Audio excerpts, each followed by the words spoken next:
Good evening, everyone. Good evening. Tonight, our speaker is Travis. To unmute Travis. And his topic today will be how are we doing? And Travis has been practicing at Canada for a number of years. How long has it been, Travis?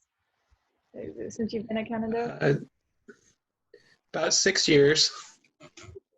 Yeah, so I think most everyone already knows Travis. So thank you for offering to speak with us tonight, Travis. And I'll hand it over to you. Thanks, Bonnie. Can everyone hear me okay? Yeah, you're good. Okay, great. Well, it's nice that we can get together with technology like this.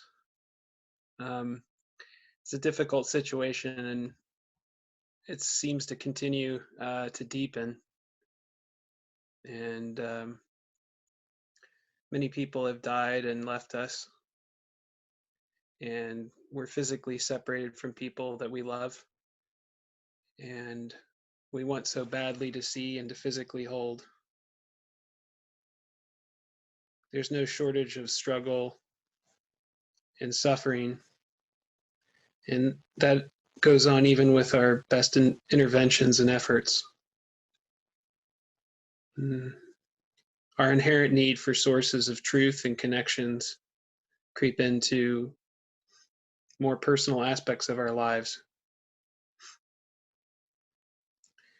How are we doing is a question that is on the agenda at each Canando board meeting. And I've been thinking about that question for some time. When we have that time in the board meetings, oftentimes we don't. Things get very busy, but when we take that time and people share about their lives, it always strikes me as such a contrast to the doings and the discussions that preceded it, and we seem to get predominantly occupied with for the previous hour and a half or so. There's a confluence of three interplane elements that are fundamental to our lives. The first is autonomy, our sense of integrity of self, I would say. That's not the full definition of it, but that's maybe a good approximation. And the second is competition or contention. Then the third is collaboration. And I feel that this quarantine sort of shifts us toward, but not directly, but it skews our lives towards autonomy.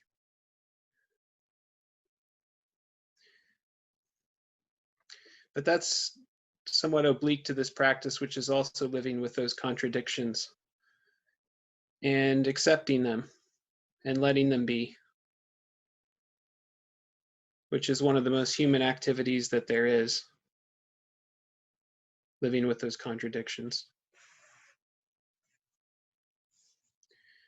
And how are we doing is also an appropriate question if you wanted to create a pandemic report card, medical response, statistics about transmission rates, unemployment. The list could go on, but experts agree that we will eventually graduate from this, but we'll remain changed by the experience. And of course that's so. It's a profound change. It's a disruption. My team at work has started to go back in this week. And at the same time, my wife was directed earlier today to work at 90% of what she's working at, effective immediately. It's easy to calculate the bottom line of a decision like this into a spreadsheet or a project plan, but it's something else entirely to actually do that.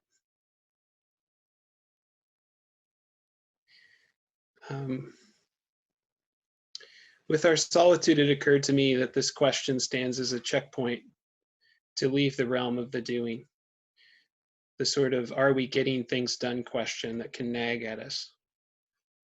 So I thought about another question that's somewhat similar. What's happening? Do you know that intro to Marvin Gaye's "What's Going On" in the beginning, where the guy says, "What's happening?" But still closer, I think the question I would ask is, what are we being? What are we being? Which might sound a little odd, but if you think about it, it's why we practice. To walk that path of the Buddha, you have to ask yourself this question in one form or the other. And I wish more people would. Even though much of our typical days are concerned moment to moment towards taking care of details and fixing things, what's the matter at hand here? And we say it like that sometimes to move existence up front and center, to make things clear cut. And just that expectation that I'm going to give a talk moves us into that mind that conventional language occupies. So don't try too hard to strictly learn something tonight, okay? What are we being? Well, our current situation may be the opportunity we need to recognize that our lives extend far beyond a series of problems to solve. And accepting this, human beings can relate to each other and to their world in a more sensible way. Our lives are really so vast, you know? My dog is so much happier after a month of being with his family all day. We forget what we are being when we engage in some particular task, and that's okay. Our common we, our usness, is so visible right now in our stillness. I don't mean this strictly in a metaphysical sense. I mean it really, realistically, like look around. We miss this when we're striving for things, sometimes obsessively. Even though Zen is not popular, traditions like ours endure because they serve people in an essential way of being and becoming that is revealed in stark relief by something like this quarantine. The restrictive ordering of society has released some hold over our minds and our lives.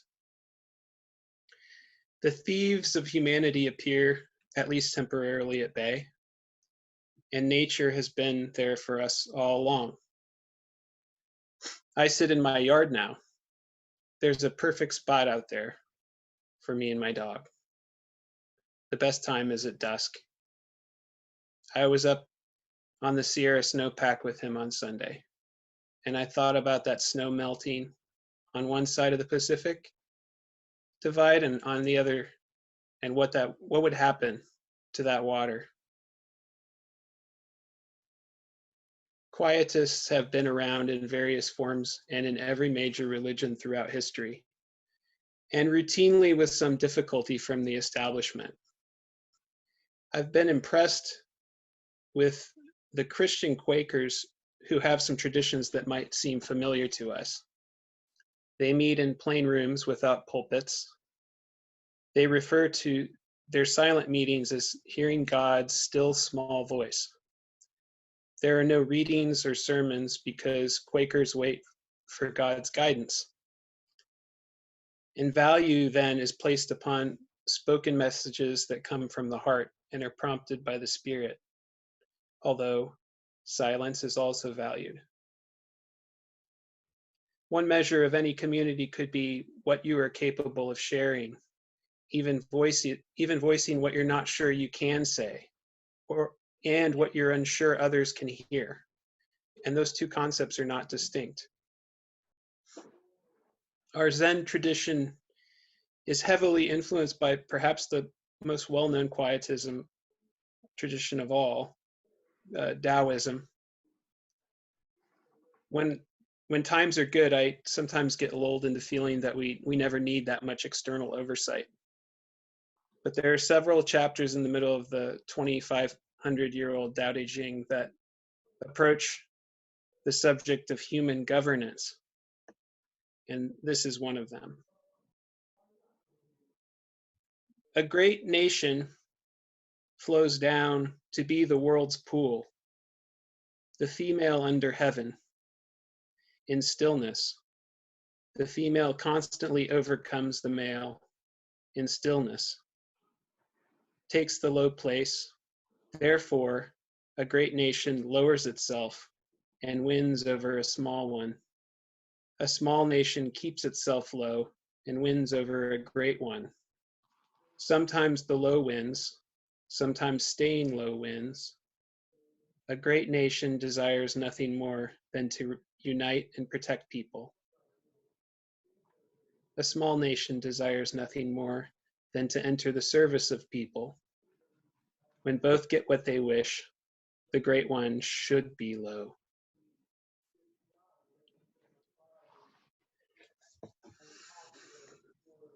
Now is our chance to reconnect with the big mind that arrives through this quiet and stillness. Eventually settling into the direct affairs of nature, which expand and will contract in turn. The silence brings an intensely musical mind without interruption. The Aristotelian and Newtonian ways where it's all separate or letting go, and we have relativity where you are in it, not distracted, engaged with your life. Then metaphysically, it can seem clearer now how we are connected. When I came back into Mountain View Monday, the bees didn't want me in their backyard. They were healthy. But when we're as busy as bees, it hurts the bees too, I think. In one of my favorite talks, Suzuki Roshi began the lecture by saying that he hoped that we can find a way to be honest and direct. And a student very sweetly asked, "Why is that so hard?" And he said, "Because we need to suffer more, I think." We will not lose in suffering, but if we try to escape from it, we will be trapped by it.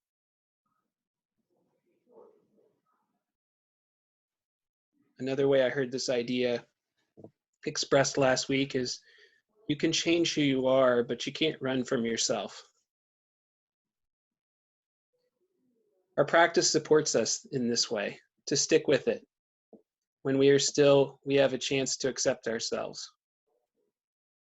A lot of traditional Buddhist thought put an emphasis towards the eventual decline of Buddhism, that gradually over the course of hundreds or thousands of years, that monks eventually couldn't practice with the same quality that the original ancestors did. Our way at Kannon-do is more humanistic. It lays out a path that aligns with human nature as generally good. And that's no small shift of perspective. Yet there's an ongoing relationship each of us have with our understanding of others, both to individual human beings and the groups that govern us. When we get let down by others, it can be a natural reaction to become more oriented towards human endeavors. Don't just sit there, do something. And that is, I think, our more mainstream culture of progress, this kind of focus towards things independent. This kind of focus towards things can be independent of how you humanity. You know, there's those mid-century stories like the sci-fi kind of Ray Bradbury kind of stories about space travel where the astronauts can't come home and the travelers are all alone in a spaceship going somewhere unfamiliar, and their life is completely committed, maybe heroically so, to going someplace that's ultimately a hostile environment. With their eyes always fixed on the horizon, I think in our social optimism, we prize reaching some far off vision of our better selves. our study of human beings, our Zen study of human beings starts with ourselves right now. And then it proceeds to an interest in those close to us. And even in that study, acts of terrible hostility still arise. Meanness that the wise would reprove of, probably. And this direct experience of humanity that we experience is a challenge for us. It's a challenge for me. How do we stay hopeful for a world with so much difficulty? Do we have to adapt or refine our expectations? In weathering this disruption, I think there are opportunities for a new understanding that have been presented unannounced to us. Why should we have rules? Why should we have schedules? What is really essential activity? And who does it serve? Does it serve us? What roles should we play? How can we help establish and maintain communities? And what is a community even? How does our attitude of openness and sense of conviction interact inside of us as our lives unfold in new and sometimes unexpected directions? So I think I'll stop there and open it up for a conversation with all of you. Thank you.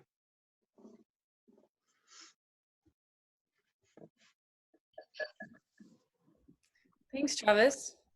I've just unmuted everyone, and so feel free to ask a question. You can come to Gasho and then ask a question. If you're in a noisy area, please just mute yourself again. Otherwise, you can stay off.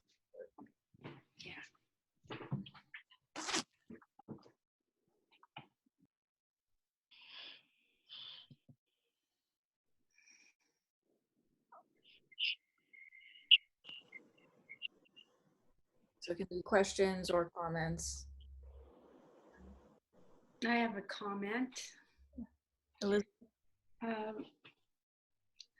I'm struggling with fear, but it's a strange kind of fear when I'm out walking, and I really do have to walk every day, so I have to be very careful about where I'm going, neighborhood and so forth. And I see people who are a little oblivious, unconscious every day about distancing, and it's upsetting. It's, you know, it's what we know is out there, that so many are unconscious and are not aware of what they're doing. And so these judgments immediately come up, and it really just ends up harming me ultimately, because I get upset about it. And so I wonder if anyone has any thoughts on that, on how they're handling similar situations.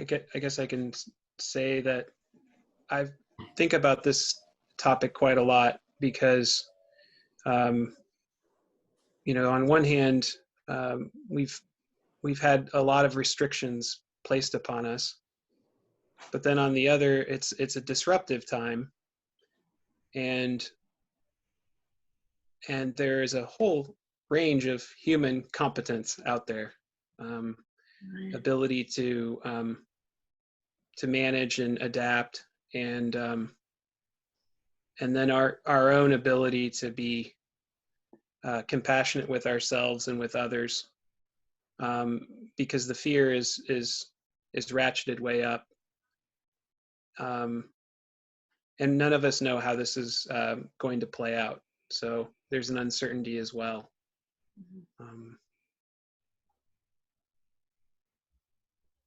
Yeah, it's not a simple right and wrong. We're learning about what the right course is for our community and for our society. And there are many, because it is so complex, there are many ways that we can get off the track, I would say. Yeah, it's easy to be judgmental right now. I think more than usual. I mean, normally I don't seem to have this problem, but it's very easy to slip into that. Mm-hmm. Mm-hmm. And I like your comment, Travis, about compassion, and that even though some people just aren't choosing to be present in situations, that there's a reason why. I think that's very helpful. Thank you. Yeah.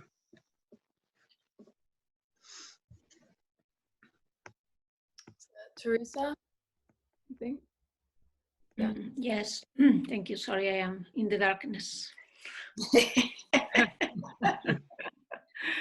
Thank you, Travis, for your talk. I enjoyed it. And, related to what Elizabeth is saying, and something that is in my mind lately. Yeah, I think you're right, Elizabeth. I think we are under so much pressure, A lot of people are, well, in Spain, it's even more restrictive because people have to stay inside their houses. So I think about, sometimes I encountered, the other day I was driving and a guy was very mad at me for no reason. So I try to stay calm because I think, wow, people must be going through so much pressure, like, trapping small apartments, maybe with 2 or 3 children all day without being able to go out. So I try to just not to react. Yeah. But then the other thing related to what you were saying, Travis, you were saying that this is a moment to rethink. Why do we have rules? Why? You said something else. Why? What is essential? What is our essential activity? And I wonder if, I hope this is really transformative. It seems clear that it's going to change us because we are going through something that we have never experienced before. But could this really be transformative? Or, once we gradually go back to normal, we will behave as we have been behaving. The other day I went for a walk near my house. There's a remote forest. And I saw that some people just throw away some plastic bags. Maybe we're also placing too much hope in that, things will be different and we will adjust behaviors that we shouldn't be having. When I saw those bags, I was like, again, So, I mean, it's a question that we don't have an answer to, but I wonder if this is going to be transformative. I talked to a recruiter the other day who works for a big international company, a big international consulting company. Yeah. And he was telling me how venture capital, firms are waiting for anxiously to, all the bargains that are going to be out there once this crisis is over. So, I don't know. It's something that is being in my mind. But, thank you very much. Thank you. I haven't actually come across someone who in person that's been sick. I've been on the phone with people who've been sick, and so on some level it's a little abstract. We're doing all of this work to quarantine, and it's not in my experience that it's real, right? So I have to think also that that's one of the unique things about humans too, is that we can believe in things that we get through our conversations and through our news, and that it's one of our strengths, you know, as a species. So, you know, to Elizabeth's message earlier, you know, I just don't know to what extent my sense of that and perspective is shared by other people. If it's not real, if it's not directly in their experience, they maybe just they can't really support it in the ways that other people can, and that's hard because we're all. I've heard it over and over. We're all in this together, and we're all connected. But ironically, we're actually not together, right? So it's like a fiction, but it's really real. Like, that's why I have hope, Teresa, is that you can get a little cynical about that, but experiences like this can change the culture, I think. Thanks, Travis. I think we have a question from Let me. Yeah, thanks, Bonnie. Hey, Travis, thanks for your talk. I wonder if you'd be willing to share it. There were so many different nuggets, and I was like, ooh, I want to think about that and that, that I couldn't quite catch them all. Sure. Yeah, I can share it. Yeah. And towards the end, you mentioned reconsidering our need for rules and schedules and keeping what's essential. That piece I remember because it was right at the end. And for me personally, this has been a time to consider all those questions that you were asking, as well as just pausing and taking better care of myself, my health, my physical health. And I know for me personally that these things are going to stick, just because I'm seeing so many benefits from them and starting to create habits out of them. Oh, that's wonderful. I'm so happy to hear that.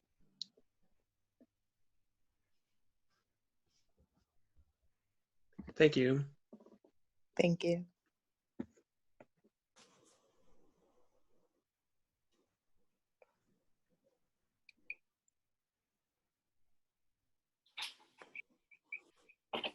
Diane, and then Dave. Hi, everyone. Oh, sorry. Is there somebody else? So I have a lot of random thoughts. I was thinking about Elizabeth saying difficult to be compassionate, but I think we're in a state of fear, and I think that makes us kind of tuck in and be judgmental and want to lash out in some ways. I hope that this experience will change us. I'm thinking of 9/11 and what a dramatic thing that was. And while we weren't here in California directly affected by it, it was a really big, major thing and did strike a lot of fear in all of us. And I don't feel good about what happened after that. I feel like the whole world was rallying around us for the horrible thing that happened to us. But then we went to war. You know, it didn't result in a good, positive, loving, compassionate thing. And, you know, it's true, we were attacked, but we're being attacked now as well. It's by a virus. But I think somehow a positive, good thing has to come from this. People are, even though we're not personally involved, like you say, Travis, I don't know anyone personally who has become ill. Having been a nurse, I've thought about how I could go back to work and want to do something, but it's true. I don't know anyone personally who's become ill, but we're all kind of fearful that it could happen to us. And when we go out, we're a little suspicious about people who aren't wearing masks or observing the things that they should do. But we need to just do the right thing and take care of ourselves. For myself, being at home alone, I live alone. I'm used to being alone. A lot of my own personal definition is being a human being is difficult for me. I'm a human doing. I define myself by what I've accomplished in a given day, whether it's cleaning my house or taking care of my grandchildren. And I think a lot of us define ourselves by what our work is, what our tasks are, instead of just being. And this has sort of forced me to just be. So that was a very good point. Thank you. You're welcome. Yes, human beings versus human doings. That's to do the right thing. Sometimes we slow down and keeping our minds still enough in this very confusing time. I think we can benefit each other in ways that are not traditional for people. Want to help, you as a nurse, you're a caregiver, so it's difficult to quarantine and to not actively be doing something.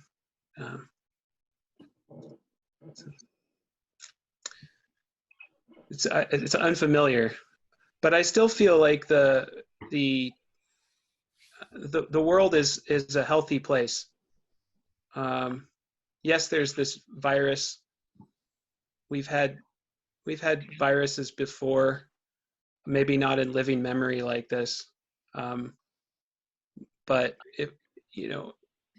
one of the reasons I feel like we were hit early here, and I actually left pretty early and left town pretty early, as a lot of my neighbors, travel internationally every month, and I think a lot of the corporations in our area knew this, and so they were some of the first companies to shut down, their offices and to try to, keep people as isolated as they could in those, like, kind of in that first or second week of March,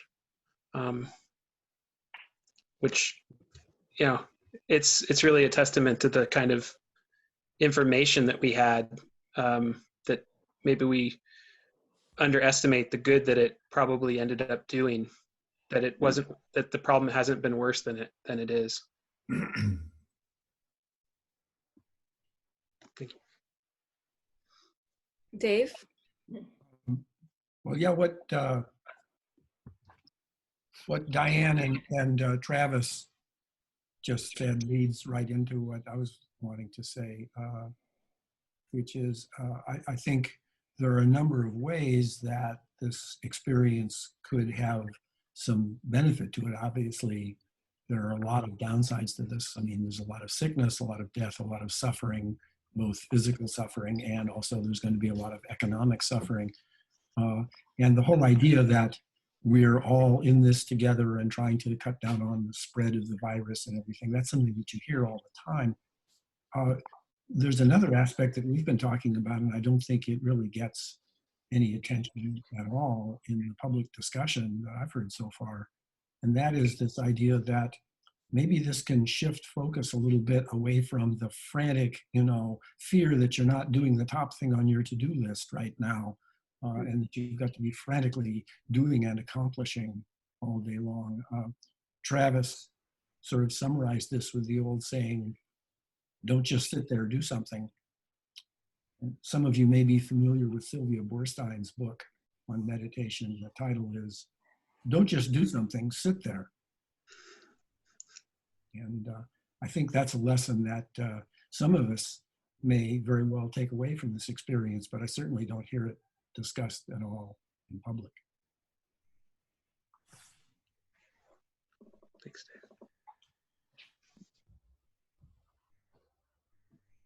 Brenda? Yes. So I like the comment, Travis, about that you can change yourself, but you can't run away from it. And very nice, very nice. And I was hoping you could say a little bit more about that. Sure. Yeah, my daughter Lucy is really into the Clone Wars, and you know, it's a Star Wars animated series, and it's coming out every Friday. And Friday at 5 when we finish work in now school, she's like, "Dad, we have to watch it." And so at the beginning, when the credits, you know, the Star Wars music comes, that's what came up, and I was like, that's exactly what Suzuki Roshi was saying, just written in a slightly different way. Yeah, I'm talking about you. She's doing animated art with the hero of the story, Ahsoka. There's Here, a I'll show it. Yeah. Can you see that? Oh, yeah. Nice. Cool. nice. Thank This you. is I have a pretty small townhouse, and this is the one spot in the house where I've kind of got my own nook. This is my chair and my personal space. So, but they're never far away. Nice. Thank you.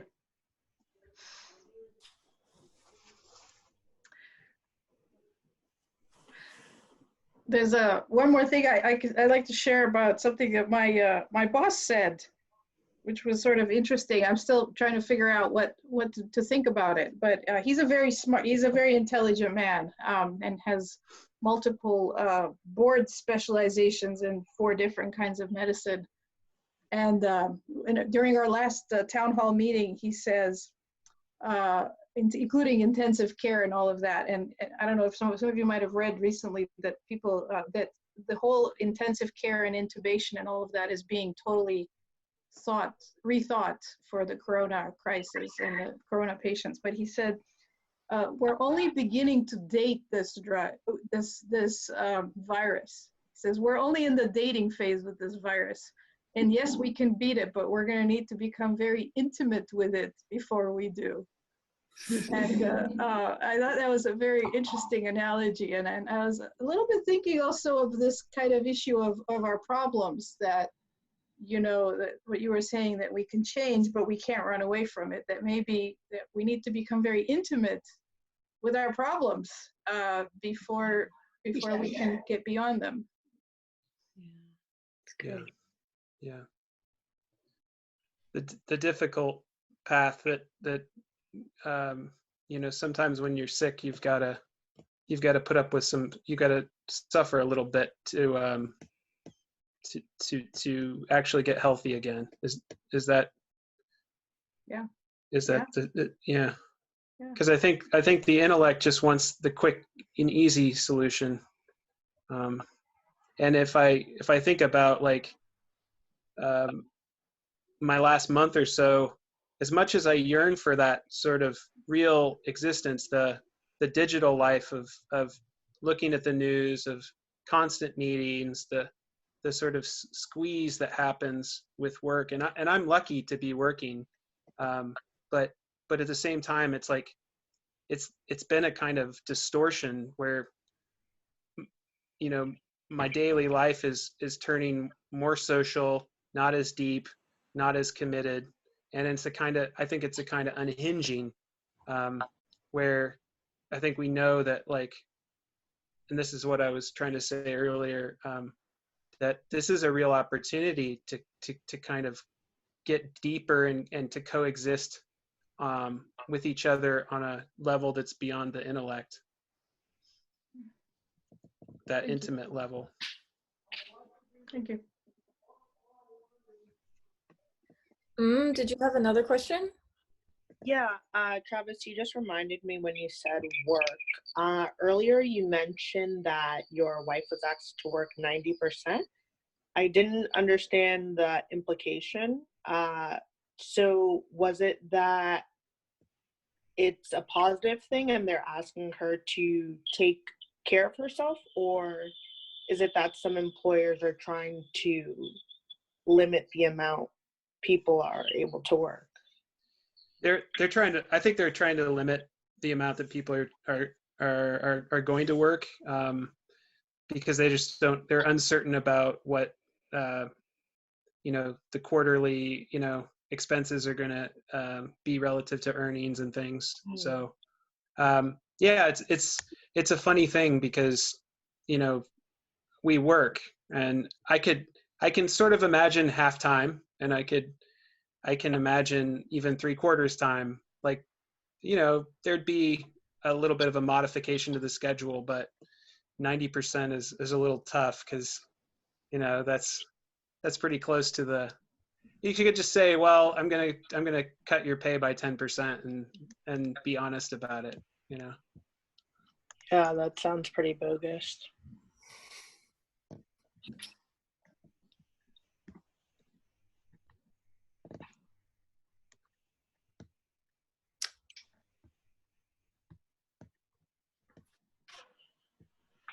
Does anyone else have a question or comment? I Elizabeth? do. Yeah, I wanted to share a beautiful story. Someone sent me a philosophy and that stated we shouldn't be alarmed by the shutdown. That another way to look at it is all of these people, all of these homes and businesses around that are quiet now is an act of love. That this is an act of love that each person is choosing to comply with. And I thought that was really great, rather than stepping out and seeing empty streets. It's really an act of love that this society is so united in helping each other. Yeah, and in being in close quarters with my family, I really do feel our relationships have gotten stronger as well. I really value the closeness. You saw Lucy come in earlier. This has really been a blessing in that respect. And the shutdown, she was having a tough time with school anyway, and this would be the beginning of some very positive things as a result. It's like a little bit like a practice period. We've limited our activity, and we have to learn a new pattern and habit and way of being intimate with each other.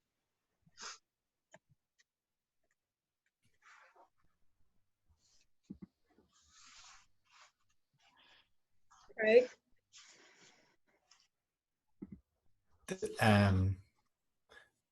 The point about limiting your activity, and I think there was something you said earlier about being still and being quiet.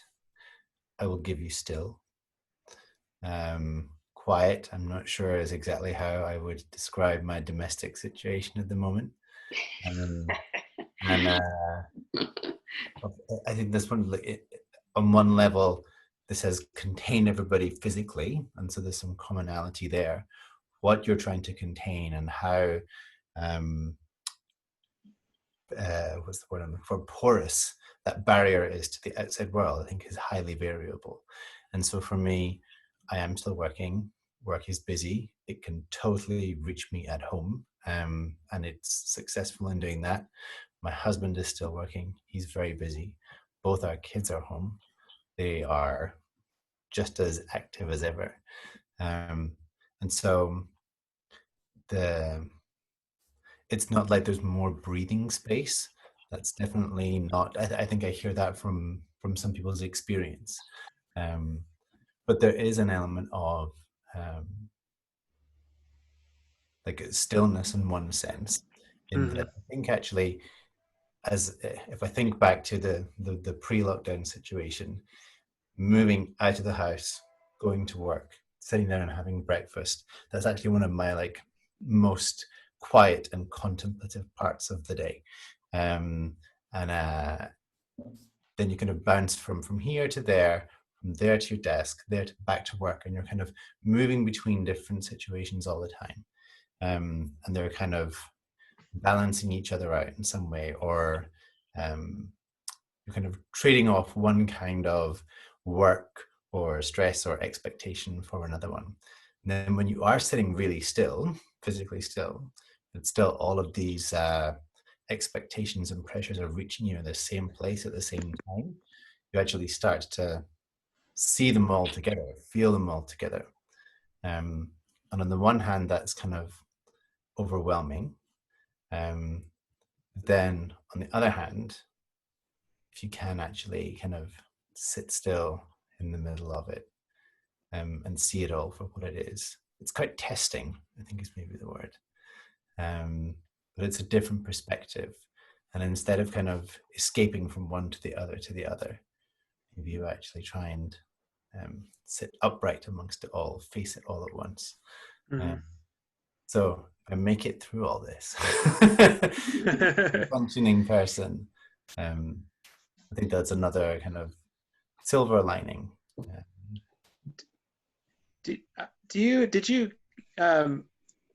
Did you connect at all with what I said earlier about it being a musical period? Like I've found that, yeah, maybe it's there's a kind of stillness in a routine that's, for me, it's been like, I hear music sometimes, even when there is noise in the house, Mm-hmm. it doesn't have the same kind of sort of, it has more of a tenor to it and less of a strident tone. How did the sounds of your children strike you these days, Craig?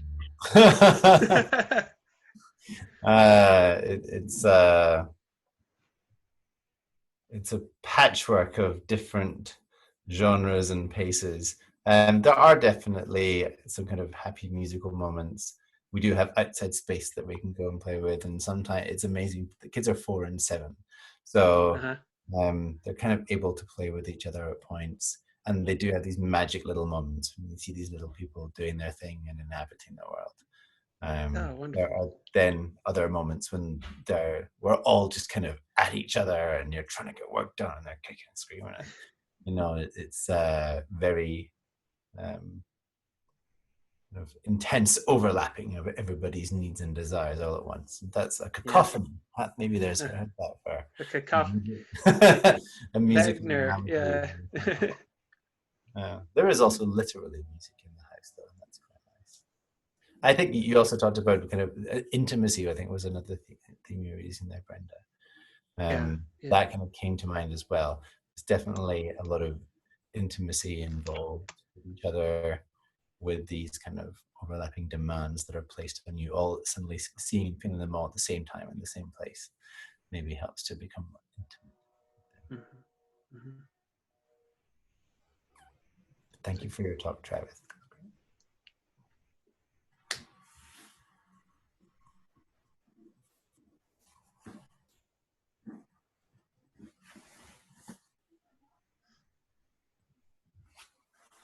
I just want to acknowledge all of you who are quarantined at home with little ones and having to entertain them and be a teacher, an educator, and often still working and managing. I think I would go crazy. So I think just the fact that you're here, both Travis and Craig and everyone else that has children, I really acknowledge you for being here. Should acknowledge my husband for making it possible for me to be here. Yeah, and my wife. Okay.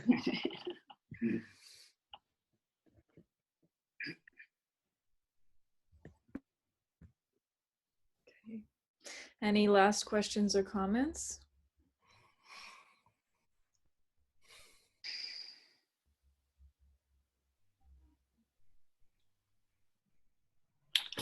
I would just like to thank you all for being here this evening. It's just been so wonderful, and I just speak with gratitude that just fills my heart and makes me want to tear just seeing your faces. So thank you.